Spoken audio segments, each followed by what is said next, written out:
Les Verseaux. Dans un premier temps, pour vous les Verseaux, nous avons la carte de la réussite. On vous dit qu'une constance vous sera imposée pour prétendre à toutes les réussites visées. Cette carte est faite pour vous rassurer, car les entreprises que tu as investies vont proliférer de tous les côtés. Vous êtes capable d'arriver seul jusqu'au bout de vos objectifs, mais essayez quand même de vous faire épauler si vous en ressentez le besoin, car le manque de certitude et la fatigue pourront te faire douter. Les réussites demandent parfois beaucoup de temps et d'optimisme. Restez néanmoins attentive aux conseils des proches extérieurs qui seront similaires et contrariants concernant vos projets. Il ne faudra pas le prendre mal, ce sera peut-être un signal dévoilant trop d'optimisme de ta part dans un projet qui mérite encore d'être analysé et approfondi pour t'éviter des problèmes futurs. Le conseil qui vous est donné est de vous mettre dans un état d'esprit de fonceur, et rien ne vous fera peur au point de mal agir. Faites le tri, rangez, planifiez et catégorisez au mieux vos futures actions, et la réussite sera là. Cette carte vous prouve que vos rêves peuvent devenir réalité. La seconde carte est la carte du courage. On vous dit qu'il faudra rassembler toutes les plus belles énergies et forces pour répondre avec courage à la situation du moment. Tu vas tout entier être mis à l'épreuve, mais tu as toutes les ressources, la puissance et l'endurance pour faire face avec courage à toutes les situations, même les plus dures. C'est une vertu indispensable pour être l'unique héros de ta vie. Le courage vous permet de surmonter les souffrances d'hier, d'aujourd'hui et celles de demain. Prenez soin de votre corps physique, de votre sommeil et de votre nutrition, car le courage pompe beaucoup d'énergie vitale. Le conseil qui vous est donné est qu'un ami exceptionnel pour ta survie, le courage est là pour te servir, alors utilise ton super pouvoir. On vous dit également que cette carte vous prouve qu'il ne manquera pas de courage, quelle que soit la situation. La troisième carte est la carte de la colère. On vous dit qu'elle vienne de vous ou d'ailleurs, la colère veut s'exprimer et il faut la laisser faire pour la comprendre, car elle est là pour vous faire réagir et se faire entendre. La colère peut être saine si elle est d'ordre vital et si elle permet de réanimer le bon sens des choses. En revanche, dans le cas d'une colère capricieuse, orgueilleuse ou intéressée, tu risqueras de subir les coups de bâton de la colère que tu n'auras pas volée. Ne cède pas bêtement aux discours colériques, surtout à ceux des autres, garde pour toi tes opinions. Pense qu'il n'y a rien de potentiellement fertile dans la colère et qu'en général, c'est tout le contraire avec la destruction qui en émane. Un conseil qui vous est donné est que si tu sens la colère monter en toi, trouve un endroit pour poser ton corps et fermer les yeux le temps que ça redescende. La position allongée est particulièrement recommandée.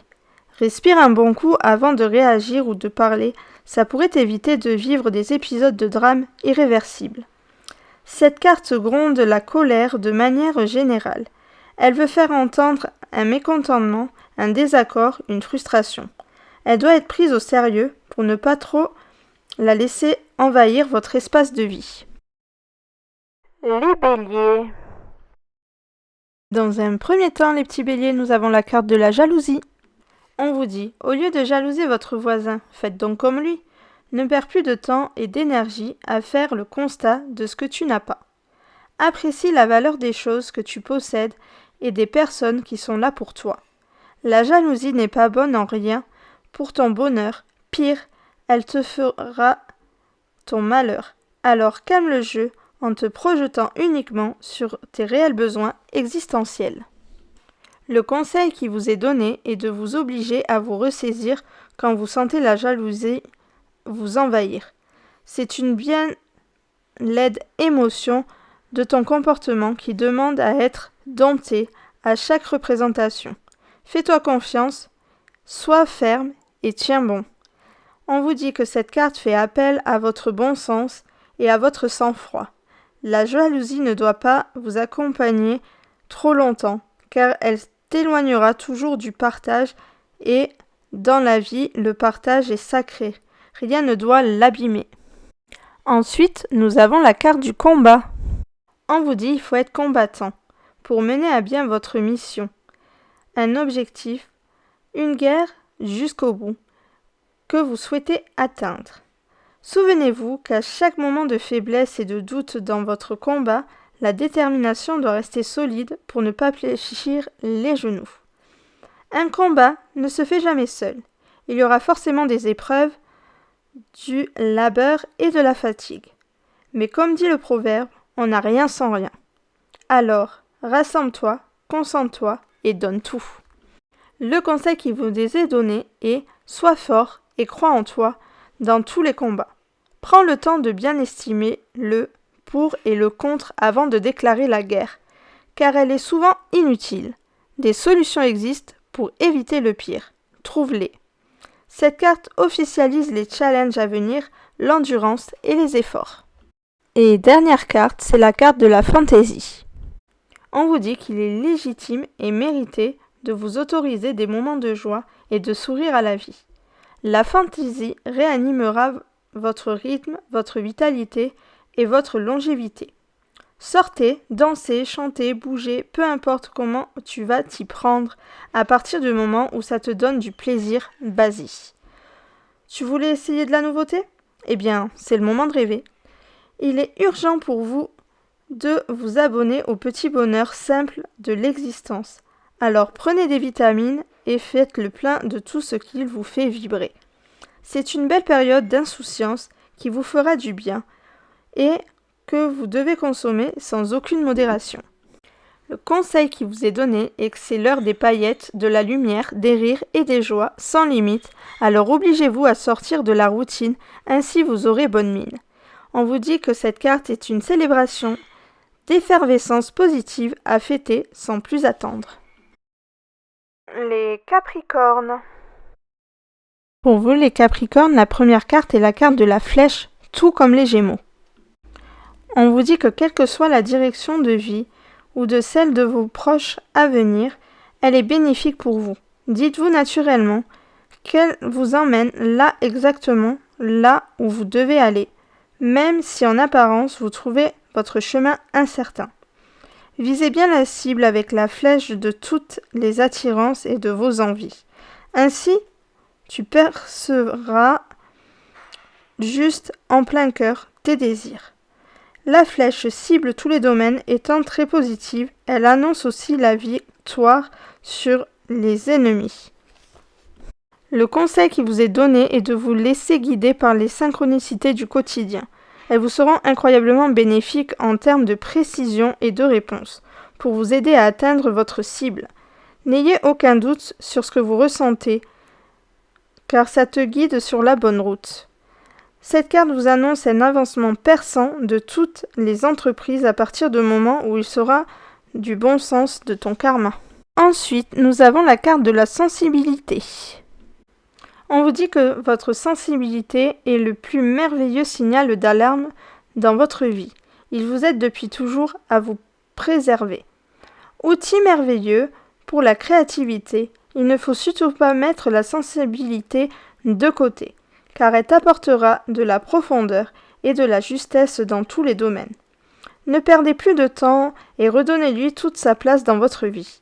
Apprenez à gérer votre sensibilité au lieu de vouloir la contenir. Accueillez-la comme elle vient, avec toutes ses facettes et ses différences. Le conseil qui vous est donné est de ne surtout pas faire l'erreur de vouloir vous éloigner de votre sensibilité en pensant pouvoir t'en anesthésier. Même si vous arrivez à vous en éloigner d'elle et de tout couper du mauvais, elle vous empêche malheureusement le bon et d'arriver jusqu'à vous. Cette carte vient donc vous dire que tu peux vivre l'instant totalement sans peur dans tes propres réactions à venir, car tu peux à présent avoir confiance en ta sensibilité.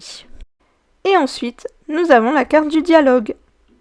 On vous dit que même s'il n'est pas obligatoirement verbal, le dialogue se doit d'être le moyen d'échange et de partage de tes émotions et de toutes tes créations. Tu ne peux pas prétendre à recevoir des autres s'il n'y a pas de dialogue et d'expression avec toi-même. Si dans un premier temps, vous n'arrivez pas à restituer tout ce que vous souhaitez exprimer, l'écoute et la bienveillance te seront demandées. Le conseil qui vous est donné est que tu seras la personne qui devra faire le premier pas pour débloquer le dialogue. Parle avec ton cœur et rien de négatif ne te sera reproché, mais parle si tu veux voir ta situation se débloquer. On te dit que cette carte t'annonce également qu'il est venu l'heure de parler. Les Vierges. La première carte est la carte de la lenteur. On vous dit volontaire ou pas de ta part, un ralentissement va être obligatoire. La surcharge du passé ou de ce qui vient de t'arriver ne peut plus durer. La lenteur t'amène à repenser dans son intégralité ta situation de vie, tes choix, tes convictions et de peser tes vraies priorités. Accepte pour ton bien ce qui en principe n'aurait pas pu être accepté. Un nouveau rythme s'impose à toi. Ne force pas les choses. Laisse vraiment venir petit à petit les événements dans ta vie. Le conseil qui vous est donné est de ne pas vous braquer. De vous laisser simplement porter à la vitesse imposée par la période et tout se passera pour le mieux. Cette carte vous dit que la lenteur actuelle n'est pas un défaut, elle est même tout le contraire. Elle vous permet, sans le savoir, de prendre d'une certaine façon du repos, le temps de cette stagnation. La seconde carte est la carte du futur. On vous dit qu'il faut stopper rapidement toutes les projections de vous-même dans le futur, car cela vous empêche de vivre votre précieux présent. Le manque d'ancrage émotionnel est actuellement trop fort. Vous vivez trop dans le fantasme de voir, d'avoir et d'aller de l'avant dans vos projets de vie future. Mais ce n'est que le fruit de vos fantasmes, car rien de tangible n'est suffisamment engagé, en tout cas, pas encore. Quel que soit le domaine concerné, vous devez revenir à la réalité du moment aux moyens que vous avez pour accéder aux marches supérieures de votre évolution. Ne cherchez pas à griller les étapes, à vouloir aller trop vite. Sinon vous aurez des lacunes que vous pourrez regretter d'avoir sous-estimées. Le conseil qui vous est donné est que le plus sage sera de vous projeter au maximum dans les 3 mois à venir, de rêver vos capacités du moment et les moyens que tu as uniquement.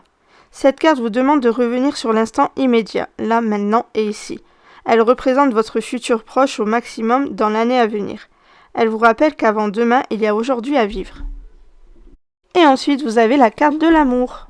On vous dit que rien ne peut être mieux pour toi que ce qui est déjà secrètement prêt à germer en toi. L'amour est unique, clé de ta réalité émotionnelle, de ton épanouissement et de ta plénitude proche et à venir. L'amour se doit d'être consommé et partagé, alors ne cherchez pas ou plus à cacher vos sentiments, ni même à les déguiser par tous les moyens, et encore moins à les renier.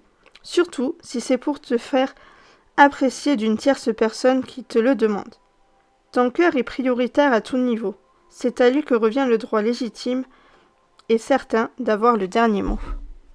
Le conseil qui vous est donné est de rester dans l'amour et dans vos choix, qu'il n'y a jamais d'erreur quand les choix viennent de votre cœur. Jamais. Et cette carte est une déclaration d'amour et de partage pour tous les domaines.